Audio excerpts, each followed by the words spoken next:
And we talked to you yesterday before the match, but we didn't get a chance to talk to you after the on-court interview. So first of all, let's have a look at what he was taking exception to were people chanting Rune. What would you say to him now? Well done. You know, he's been battling this for his whole career. And yes, he feeds off negative energy. And yes, I did feed off that at times, but I hated it in a way.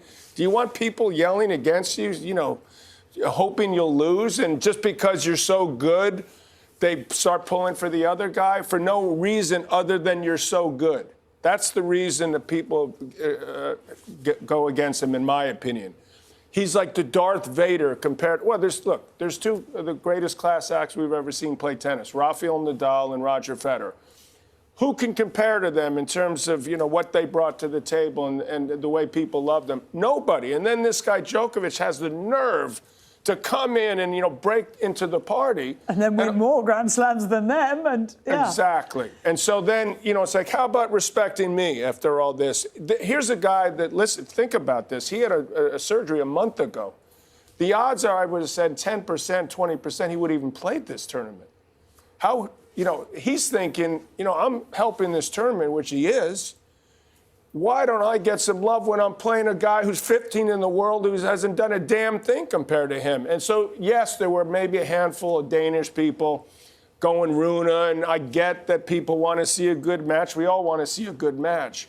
But you have to respect the greatness that you see. And listen, it's easy to be the backseat driver now and, you know, let it go. And, you know, they weren't doing that. But this is what he's been dealing with for 10, 15, 20 years that people have been doing this. So I admire the guts that he had to say it there. That takes something, because that's, in a way, going to put more people against him. And he doesn't deserve that at this stage. We need him, and he's been too great for our game, in my opinion. I did wonder as well if actually having Stefan and Tara, his kids, up there and Yelena up there, that it hurts him more when they see what sounds like a crowd turning against their dad, that actually it's not just him who's offended in this. He's trying to protect them as well as his own. Well, I'm not sure they're completely aware of this whole thing that's been going on for, you know, as long as he's been playing. But I think it's time that we, you know, put aside sort of the times where maybe he does look like, who am I to say, you know, oh my God, you shouldn't have done this. I mean, hindsight is 20/20. It's easy to sort of say, well, maybe he should have just let it go. But I think the fact that he was able to go up there and have his say, and you know, he's a really smart guy, and he understands what he's in for, probably having to deal with, you know, what the ramifications of that. Oh, you know, he sounds like he's, you know, whining about something, and he's gone too far. How about they've gone too far the other way? I mean, is it possible to, you know, think maybe that the fans in there have disrespected him? I mean, don't you think there's been at least 100 matches over the course of the last 10 or 15 years where Novak Djokovic has been disrespected because of how good he is? What has he done that's been that bad? Name something. What is it? That he's, you know, wants it? That he competes as hard as anyone that's ever competed on a tennis court? I just don't get, like, why somehow, was he the look or where he's from?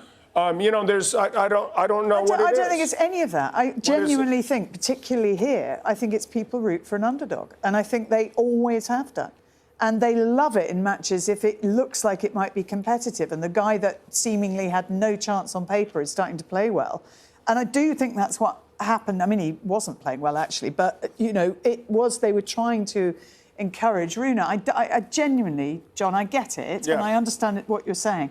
But I would be so surprised if a Wimbledon crowd on centre court were being deliberately disrespectful of... Well, I mean, most of the people weren't being disrespectful. No. There was just a small contingent of people, and that's usually what it is. I remember walking out on, you know, Grand Slam center courts and getting incredible ovations at the start of the match. Now, partially it was my fault that by the end they're all booing me.